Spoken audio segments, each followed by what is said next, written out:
हो गई। अस्सलाम वालेकुम। वालेकुम सुनो आपके क्या हाल है? ठीक हो क्या करी नहीं? मटर लाते आलू आदि भाजी ला तो कर खांदी ते मटर ते आलू दी भाजी नाल खानी हाँ ते होर कैं शे दी भाजी नाल खानी हर गोशत देना ते केड़ी शे दी चंगी ज्यादा लगदी है? गोशत दे गोश्त दी ठीक खावे नहीं? हाँ कितनी खा वैसे? पूंज होर केड़ी दी ठीक चंगी लगदी है? और साग दी साग दी कितनी खा वैसे तेज की?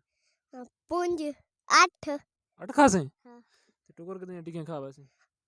9 ते जेड़े फने सन वेदे पैन वो कितनी रोटियां खांदे हो sen? कर पैन एक